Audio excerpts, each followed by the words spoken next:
Good morning. Bali, brown out dito sa amin. Ilang oras na. So, meron din akong generator dito.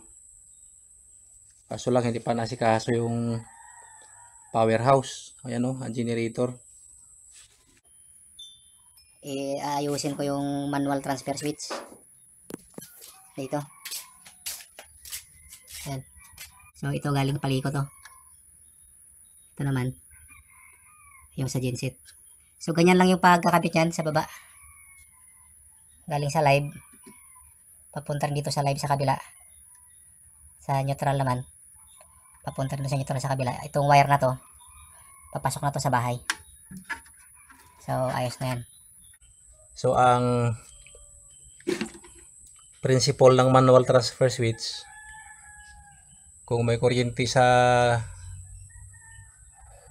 grid, ito ang nakataas, ito nakababa. Pag naman, brown out, ibaba natin to, itataas natin yung sa genset.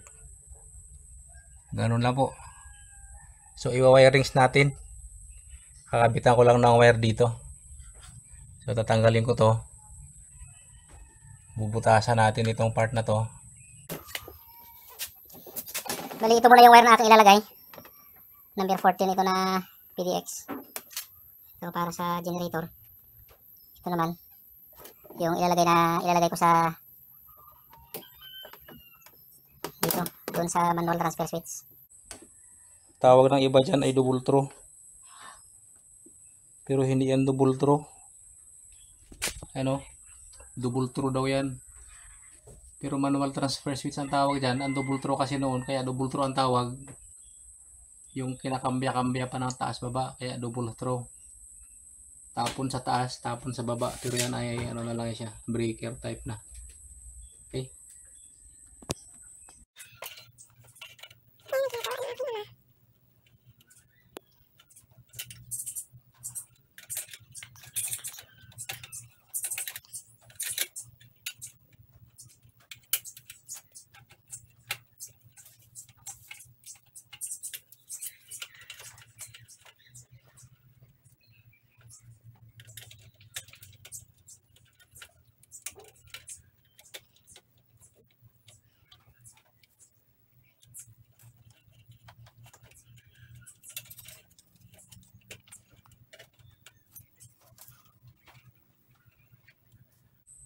Tinakpan na natin. Wala kasing taga video. So ito yung para sa generator. Dahil brown out ngayon, ito muna yung ating itataas. Tapos magpapaandar tayo ng generator.